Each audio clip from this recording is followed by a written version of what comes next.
Oke, kembali kita lanjutkan materi kita. Sifat koligatif larutan yang kedua. Sifat koligatif larutan yang kedua ini untuk larutan elektrolit. Kalau sebelumnya sudah untuk larutan non elektrolit. Di kelas 10 sudah dipelajari larutan elektrolit dan non elektrolit. Oke, sifat koligatifnya sama aja, ada 4. Yang pertama kemarin itu, yaitu penurunan tekanan uap. Saya langsung tuliskan di sini delta P. Kemudian yang kedua yaitu penurunan titik beku delta TF. Kemudian yang ketiga adalah kenaikan titik didih delta TB. Kemudian selanjutnya yang keempat adalah tekanan osmotik atau tekanan osmosis, disimbolkan seperti ini, P. Oke, delta P dirumuskan jadinya seperti ini. Kalau kemarin delta P sama dengan, pada akhirnya kita turunkan rumus di pertemuan sebelumnya, delta P sama dengan P0 dikali XT, fraksi mol terlarut. Tapi dalam hal ini ada bedanya sedikit untuk larutan elektrolit. Delta P sama juga P0 dikali dengan mol Si terlarut, mol terlarut kali I. Kemudian bagikan dengan mol terlarut kali I ditambah dengan mol pelarut kali mol pelarut. Gitu. Kenapa? Karena tergantung pada jumlah partikel zat terlarut. Zat terlarutnya di sini adalah elektrolit. Oke, kemudian yang kedua, delta TF sama dengan penurunan titik beku sama dengan KF M kali I, KFMI. Kemudian selanjutnya delta TB kita rapatkan saja. Yang ketiga yaitu delta TB, kenaikan titik didih sama dengan KBM, KBMI. Kemudian yang keempat yaitu tekanan osmotik, P sama dengan MRT dikali I. Jadi sudah nampak bedanya. Larutan elektrolit kayaknya tidak mencantumkan harga I, kemudian larutan elektrolit mencantumkan harga I. Oke, kemudian selanjutnya mari kita tengok apa itu I. I adalah faktor Van Hoff yang ditemukan oleh Mr. Hoff. Kira-kira kayak gitu. Oke, I dirumuskan seperti ini. I sama dengan, Van Hoff merumuskan bahwa I sama dengan 1 ditambah N kurang 1 kalikan dengan alfa, atau dibuat kurung kurawalnya kayak gini. I sama dengan 1 ditambah N kurang 1 dikali alfa. Makanya kalau kalian perhatikan, saya jarang menuliskan mol itu dengan N, karena banyak simbol N di kimia. Oke, persoalannya sekarang mari satu-satu kita bahas. N, atau sebelum ke sana, alfa. Alfa adalah derajat ionisasi. Derajat ionisasi, boleh juga sih derajat disosiasi. Oke. Atau boleh dibilang jumlah zat yang terionisasi. Jadi kalau misalkan dibilang seperti ini, suatu zat HX terionisasi 20%, maka maksudnya adalah derajat disosiasinya atau alfa sama dengan 20%, atau boleh kita tulis 0,2, kira-kira kayak gitu. Kemudian selanjutnya N adalah jumlah ion, berarti harus bisa ionisasi. Contoh pelajaran sebelumnya di kelas 10 misalkan gini, kita buat ada si yang paling mudah dulu, NaCl terionisasi jadi Na positif tambah Cl min. Boleh kita tulis berapa ionnya? Ada 1 ion Na positif, satu lagi Cl negatif, berarti ionnya Berbeda halnya dengan misalkan dibuat seperti ini. CaOH 2 kali. Kalau kita ionkan, ini akan menjadi Ca positif 2 tambah OH min. OH-nya ada berapa? Ada 2. Maka jumlah ionnya ada 1 Ca2 positif, ada 2 OH min. Berarti totalnya ada 3. Berarti jumlah ionnya ada 3. Itulah kita masukkan nanti kemarin. Oke, itu tentang si I. Kemudian masalah harga I. Harga I boleh kita tulis di sini biar lebih mudah nanti soal. Harga I ditentukan oleh, boleh kita jabarkan dulu biar gampang nanti cara pengerjaan soalnya. Harga I ditentukan oleh si, tengok, zat terlarut. Harga I ditentukan oleh zat terlarutnya. Jadi kira-kira seperti ini. Zat terlarut nanti bisa berupa ini. Zat terlarut bisa berupa non-elektrolit. Oke, non-elektrolit seperti pertemuan sebelumnya, sifat koligatif 1. Non-elektrolit. Kenapa non-elektrolit? Tidak dapat menghantarkan arus listrik. Kenapa tidak dapat menghantarkan arus listrik? Karena tidak terionisasi. Kalau tidak terionisasi, berarti derajat ionisasinya sama dengan 0. Oke. Kemudian kalau dia non-elektrolit, mari kita coba I. Biar kita buktikan ke pertemuan sebelumnya. I sama dengan 1 ditambah I sama dengan 1 tambah N kurang 1 kali alfa. Oke, alfanya 0. Berarti alfa 0. 0 kali N kurang 1 sama dengan 0. Maka I-nya sama dengan 1. Berarti I-nya sama dengan 1 untuk non-elektrolit. Makanya di pertemuan sebelumnya tidak ada kita tuliskan I. Karena I-nya sama dengan 1. Contoh-contoh non-elektrolit ada glukosa, kemudian ada benzen, urea, gitu dia. Pokoknya tidak terionisasi. Kemudian selanjutnya bisa zat terlarutnya adalah elektrolit kuat. Kalau dibilang elektrolit kuat, berarti sangat kuat menghantarkan, sangat baik menghantarkan arus listrik. Kenapa? Karena dia berubah menjadi ion-ion. Gitu dia.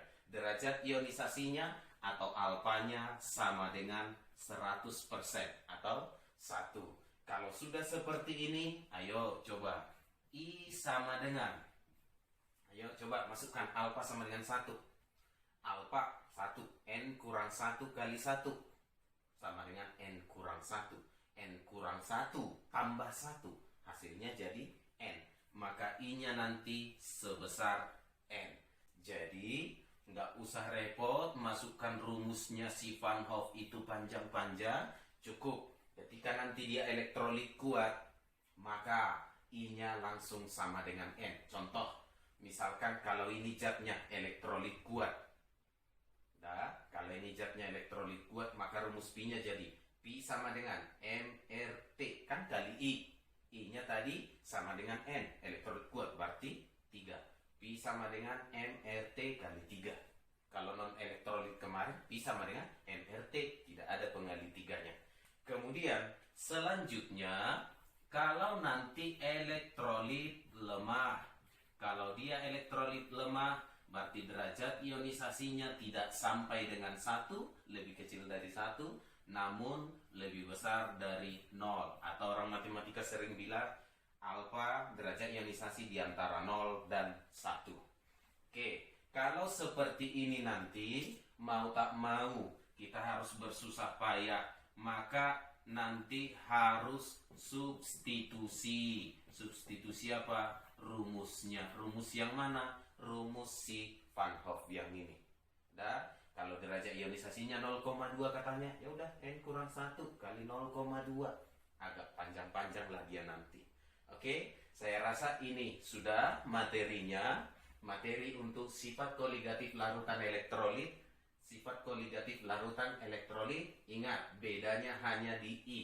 Delta TF, KFM. Loh, jadi kalau elektrolit, KFMI.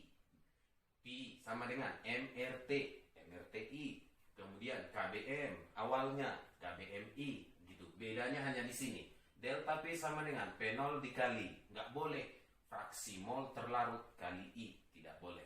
Kenapa? Karena hanya mol terlarutnya nanti yang terionisasi, tidak ikut pelarutnya.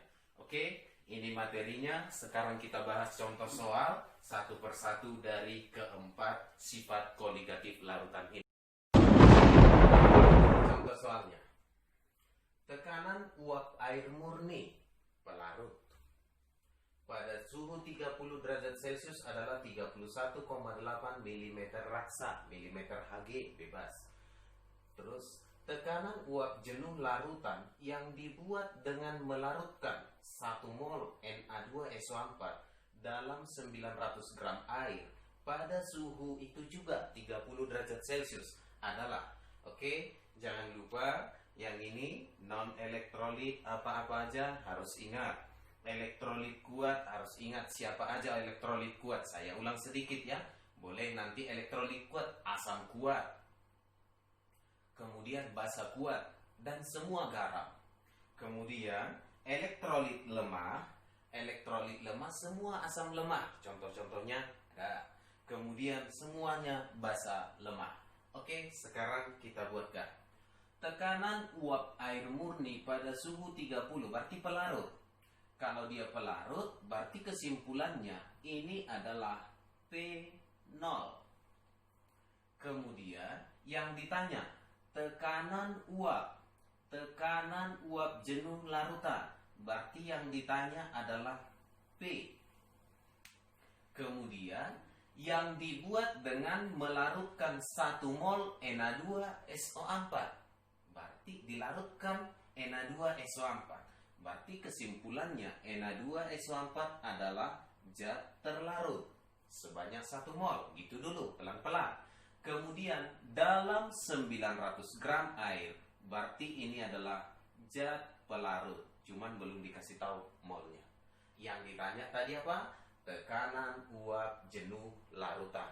Oke, ingat rumus yang sudah ada sebelumnya. Oke. Rumus yang pertama sebelumnya, atau kita buatkan di sini ya penyelesaiannya. Rumus sebelumnya ingat-ingat pertemuan kita. Pertemuan kedua setelah kadar zat, videonya delta P sama dengan P0 dikurang P. Satu lagi, delta P sama dengan P0, ini dia, P0 dikali siapa? Mol siapa? Terlarut per mol terlarut ditambah mol si pelarut. Tapi tengok, zat terlarutnya siapa? Zat terlarutnya di sini adalah garam. Berarti dia adalah elektrolit. Persoalannya, elektrolit apa? Sudah saya bilang tadi, elektrolit kuat. Kalau elektrolit kuat, jelas alfa sama dengan 1. Kalau alfa sama dengan 1, maka I sama dengan N. Oke, buat dulu bentar. Na2SO4 kalau diionkan jadi kayak mana? Jadi 2Na positif ditambah SO4 2 min atau min 2. Jumlah ionnya ada 2Na, 1 SO4, berarti N-nya sama dengan 3. Oke, selanjutnya mari kita masukkan di sini jadinya mol terlarut dikali I, mol terlarut dikali I. Makanya saya jarangkan tadi itu. Oke, sekarang langsung kita buatkan rumusnya. Kita gabung kedua rumus ini. Delta P, apa rumus delta P? P0 dikurang P. Oke, P0 dikurang P sama dengan, ini kita masukkan kemari ya, sama dengan, lanjut kemari, P0. Bisa ngerti? Atau diulang, delta P sama dengan P0 kurang P. Kan ini delta P, pindahkan aja ini kemari karena ini sama dengan ini. Oke, P0 dikali dengan mol terlarut dikali I, langsung saya tulis di sini 3 karena N-nya 3 per mol terlarut dikali 3 ditambah dengan mol si pelarut. Oke, P0. Nanti kita masukkan harga P0-nya ya. Ini ada 31,8. P0 dikurang P, pindahkan ini. P0-nya nih, maaf, P0 per P0 sama dengan mol terlarut. Siapa terlarut? Na2SO4. Berapa mol? 1 mol. Berarti 1 dikali 3 per 1 dikali 3 ditambah dengan mol pelarut. Mol pelarut gram per ml. Kan selalu kita bilang gitu. Gramnya 900, ml airnya jangan lupa 18. Oke, P0 dikurang P, lanjutkan per P0 sama dengan 3 per 3 tambah 900 bagi 18 sama dengan 50. Berarti per 53.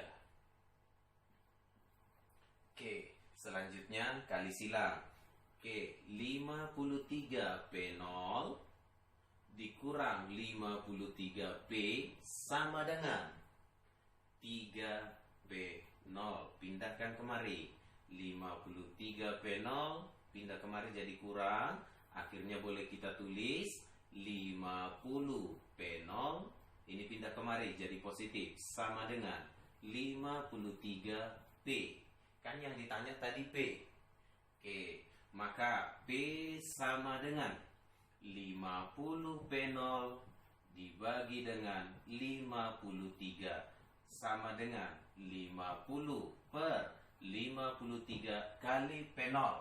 P0 tadi sebesar 31,8 mm rasa sama dengan hasilnya menjadi 30 mm Hg. Inilah tekanan uap larutannya. Jadi akan berbeda nanti kalau seolah-olah jadinya kalian buat rumusnya untuk non-elektrolit. Akan berbeda. Nanti bisa kalian cobakan. Oke, itu contoh soal yang pertama. Contoh soal yang kedua. Oke, ini contoh soal yang kedua. Larutan 0,05 mol raksa 2 sulfat. Berarti harus tahu rumus molekulnya. Dalam 100 gram air, ini pelarut, ini zat terlarut. Kf dikasih tahu, membeku pada suhu minus 1,55 derajat Celcius. Kalau dibilang membeku pada suhu ini, padahal pelarutnya air, ingat air membeku pada 0, terus ini membeku pada minus X, maka penurunan titik bekunya pasti sebanyak X. Oke, jadi bisa langsung kita tuliskan di sini. Dari soal ini langsung saja delta TF sudah pasti jadinya berapa? Delta TF atau begini aja lah bilang. Delta TF sama dengan TF0. TF0 dikurang TF. TF0 air 0. 0 dikurang minus 1,55. Berarti langsung positif 1,55. Kemudian raksa 2 sulfat. Tadi saya bilang semua garam. Tapi tengok soalnya ini menuntut. Karena ini zat yang agak sukar larut. Agak sukar terionisasi. Berarti yang ditanya di sini jangan langsung bilang alfa sama dengan 1. Nggak boleh. Kenapa? Justru derajat ionisasi yang ditanya. Alfanya berapa? Gitu dia. Ya. Jadi langsung ke rumus. Rumus apa? Tentang pembekuan. Yang mana pembekuan? Delta TF. Oke, langsung kita masukkan ke rumus itu. Ya, langsung kita masukkan ke rumus itu. Delta TF sama dengan KF dikali molalitas kali I. Tidak boleh langsung I-nya karena karena ditanya adalah derajat ionisasi. Delta TF-nya berapa tadi? Iya, 1,55 sama dengan KF, ada jelas 1,86 kali molalitas. Apa rumus molalitas? Kadar zat, jangan lupa. Diperhatikan lagi kembali. Sudah, molalitas gramnya zat terlarut per mr zat terlarut kali 1000 per pelarut dikali dengan I. Nanti belakangan I-nya. Oke, perlahan-lahan kita kerjakan. Oke, selanjutnya berarti ini boleh kita tulis gini aja lah. 1,55 sama dengan 1,86 dikali gram. Nggak ada gramnya, yang ada mol. Nah, gram per mr kan mol. Yaudah, gram per mr-nya sebesar 0,05. 0,05 kali 1000. Pelarutnya berapa? Ini dia, 100 gram. Dikali dengan I. Oke, mari kita coret-coretan. Ini kemari 10. 10 kali 0,05 sama dengan 0,5. 0,5 dari 1,86 sama dengan 0,93. 1,55 sama dengan 0,93. Jangan lupa I dikali dengan I. Oke, tadi I, derajat ionisasi mau kita cari. Alfanya berada di dalam I. Ini dia, alfanya berada di dalam I. Oke, akhirnya kita pindah dulu nih sebentar ya. 1,55 kemudian sama dengan 0,93 dikali 1 ditambah, ayo 1 ditambah N kurang 1 dikali dengan si alfa. Kemudian 1,55 sama dengan 0,93 dikali 1 ditambah, sebentar, N-nya berapa? Aduh, di sini kewalahannya tadi ya. Raksa 2 sulfat itu rumusnya HgSO4. Saya rasa langsung gampang ini. Otomatis Hg-nya positif berapa? Ya sebenarnya ini positif 2. Jangan lupa SO4 berapa? Minus 2. Oke, sekarang N-nya berapa jumlah ionnya? Ya jelaslah 2. Oke, jadi boleh kita tulis di sini 2 dikurang 1 dikali dengan si alfa. Ini yang dicari. Oke, lanjut lagi. 1,55 sama dengan 0,93 dikali 2 kurang 1, 1 alfa. Berarti alfa. 1 ditambah dengan alfa. Oke, masukkan 1,55 sama dengan 0,93 ditambah 0,93 alfa. Oke, pindahkan ya. Pindahkan. 0,93 alfa sama dengan 1,55 dikurang 0,93 sama dengan ini 0,93 alfa sama dengan 0,62. Oke, selanjutnya alfa sama dengan 0,62 dibagi dengan 0,93. Saya rasa 6/9 jadinya seolah-olah 6 bagi 9 boleh dibilang 2/3 ya. Ini pasti hasilnya sama dengan 2/3. Itulah si alfa. Maka jawabannya di situ siapa? Jawabannya adalah si cantik. Gitu dia. Oke, itu tentang titik beku. Selanjutnya kita lanjutkan kita coba dulu nanti soal nomor 3. Contoh soal seperti kenaikan titik didih dan tekanan osmotik. Oke. Soal selanjutnya tentang titik didih. Ini delta TB ya, sengaja. Oke, contohnya dibuat gini. Larutan glukosa 0,3 molar. Sudah langsung tahu, dikasih tahu molar. Berarti nggak perlu lagi mol per kilogram pelarut atau nggak perlu lagi gram per ml kali 1000. Nggak. Oke, katanya larutan glukosa 0,3 molar mendidih pada suhu 105 derajat Celcius. Jadi anggap dia dilarutkan dalam air. Nah, secara umum pelarut adalah si air. Kemudian ini larutan glukosa non elektrolit.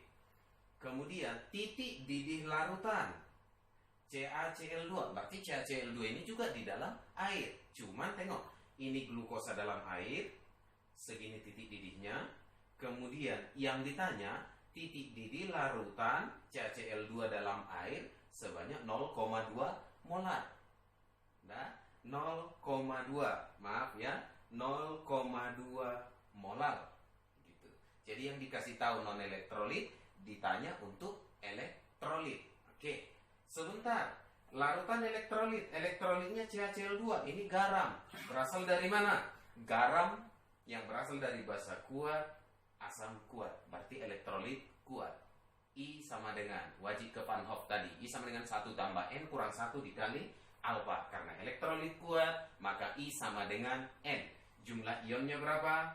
Ada 1 Ca, ini nanti ada 2 Cl-nya, berarti I-nya sama dengan, langsung saya tulis di sini. Untuk CaCl2, I-nya sama dengan 3, gitu ya. Oke, sekarang kita buat dulu untuk si glukosa.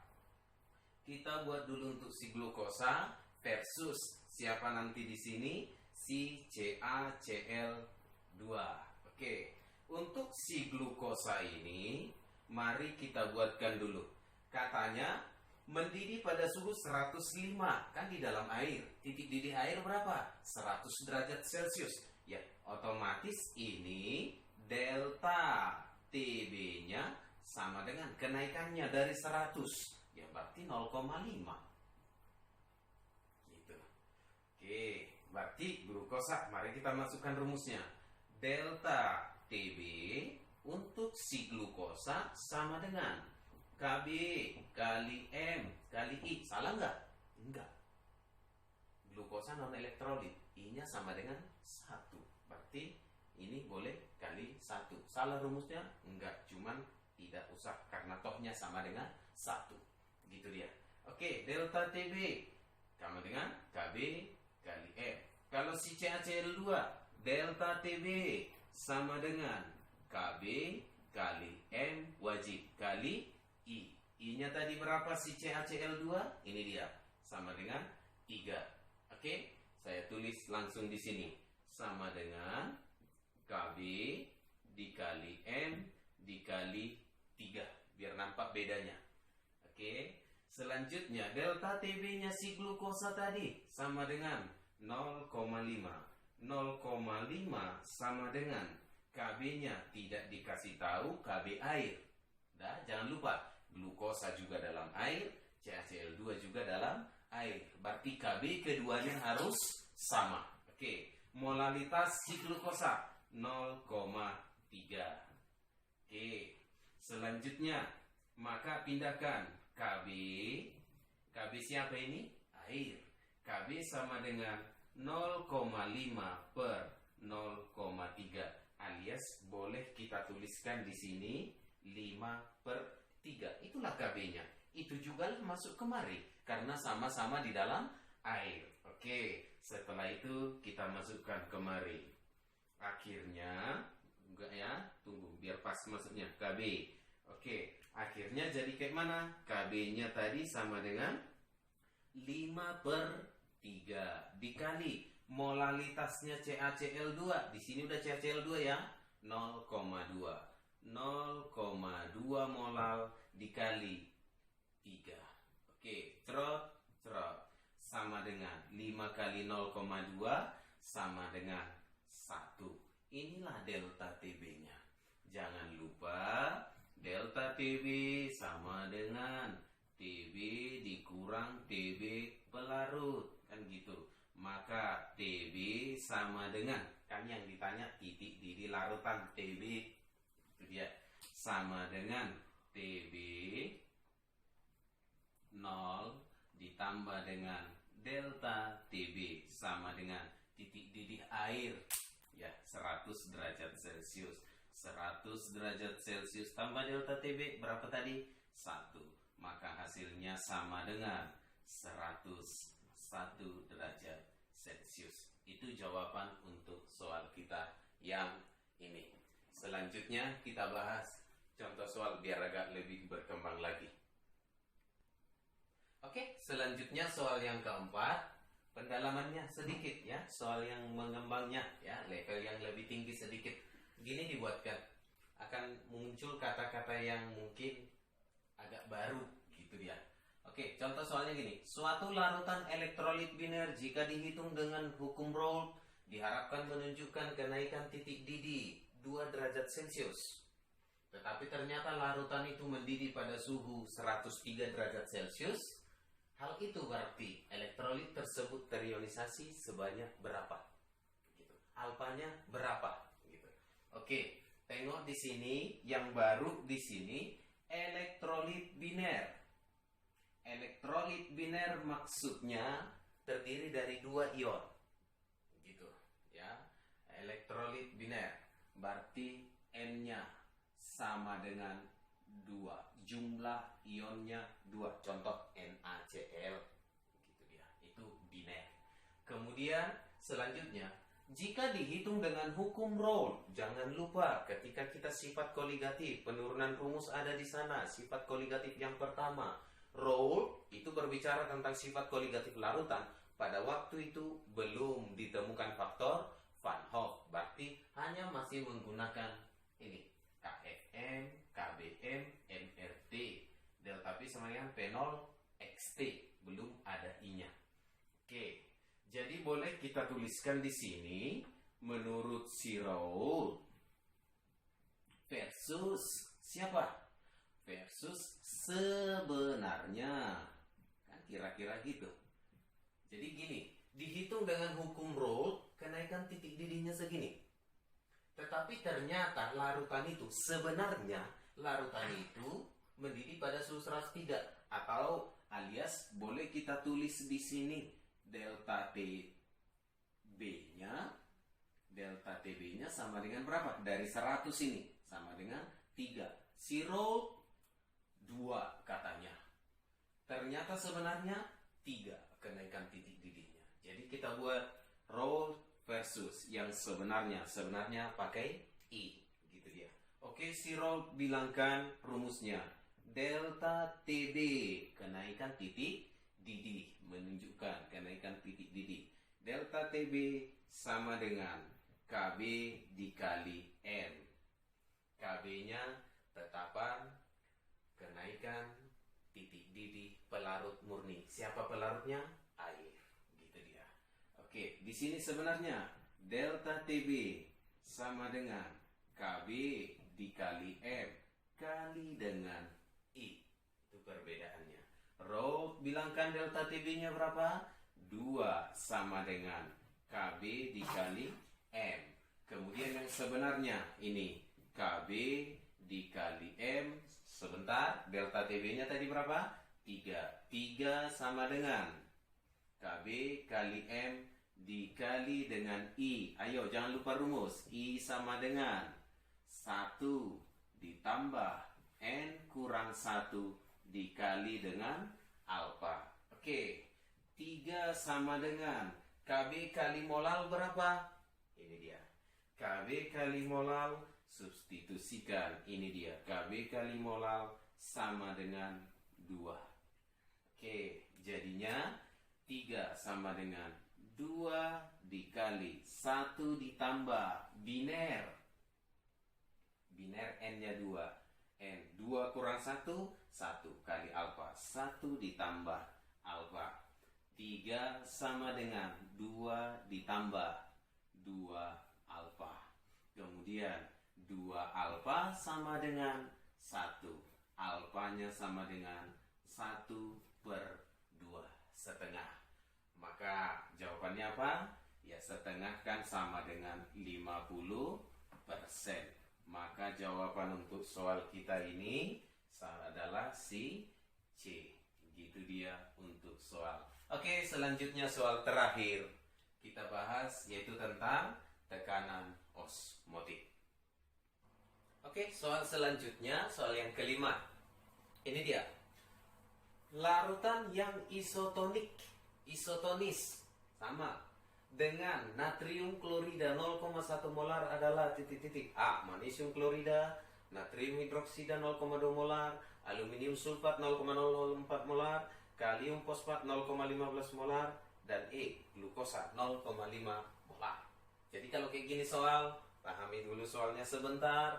Katanya ada di sini disebut isotonis. Kalau isotonis maksudnya adalah tekanan osmotiknya sama, P-nya sama. Kalau dalam kehidupan sehari-hari misalnya cairan infus, ketika manusia mau dikasih cairan infus, maka harus isotonis cairan infusnya dengan tekanan osmosis di dalam darahnya, gitu dia.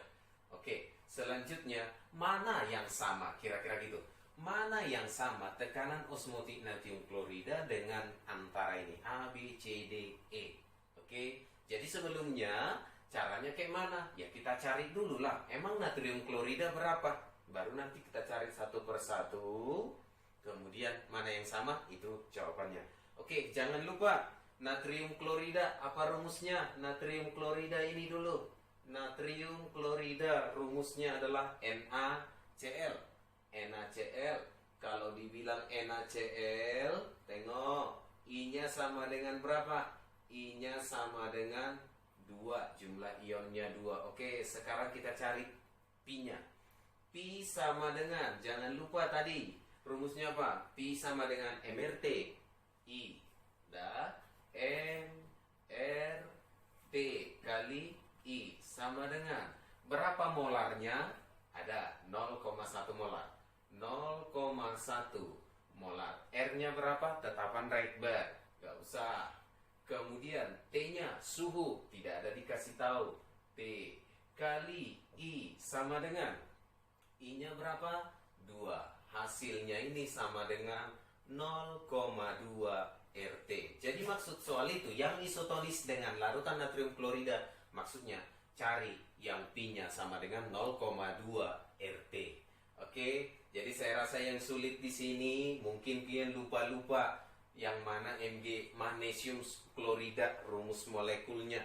Oke, saya tuliskan aja di sini. Magnesium klorida MgCl2. Oke, I-nya berapa? 3. Natrium hidroksida NaOH. Jumlah ionnya berapa? 2, 1 Na, 1 lagi COH-. Aluminium sulfat, rumus molekulnya tawas, Al2SO4, 3 kali.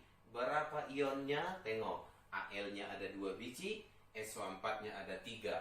Maka jumlah ionnya, jumlah N-nya sama dengan 5. Maka I-nya juga 5. Karena apa? Ini garam, basa kuat, garam. Gitu dia. I-nya sama dengan 1, kan elektrolit kuat. Kalium fosfat, K3PO4. K-nya ada 3, terus 1 lagi PO4. Berarti ada 4. N-nya 4, elektrolit kuat, garam ini loh. Maka I-nya sama dengan 4. Kemudian glukosa, ini satu-satunya non elektrolit, ya. Non elektrolit, berarti I-nya sama dengan 1. Atau di rumus nggak usah pakai I. Oke, sekarang setelah ini mari satu persatu kita cari tekanan osmotiknya. Mana yang sama dengan NaCl. Oke, P sama dengan, langsung masuk ke rumus. Molarnya berapa? 0,1 RT kali I-nya berapa? 3. Apakah sama dengan ini? Enggak lah, ini hasilnya 0,3 RT. Berarti bukan ayam jawabannya. Kemudian natrium hidroksida, ayo langsung masukkan. P sama dengan M-nya molar, ini 0,2 RT dikali I-nya 2. Oke, apakah 0,2? Enggak, ini kan 0,4. Kemudian aluminium sulfat, ayo P sama dengan molar 0,04 dikali RT kali dengan I-nya. I-nya berapa? 5. Sama dengan, ayo 5 kali 4, 20. Berarti ini sama dengan 0,2 RT. Oke, ketemu dia. Maka jawabannya adalah C, cantik. Jawabannya adalah C, Ips. Ini cara menjawab yang salah, harusnya dibulati. Oke. Oke, saya rasa seperti ini dulu pertemuan kita untuk sifat koligatif larutan yang kedua. Nanti kalau ada soal-soalnya yang kurang mengerti, boleh dimasukkan di kolom komentarnya biar kita bahas bersama-sama. Terima kasih.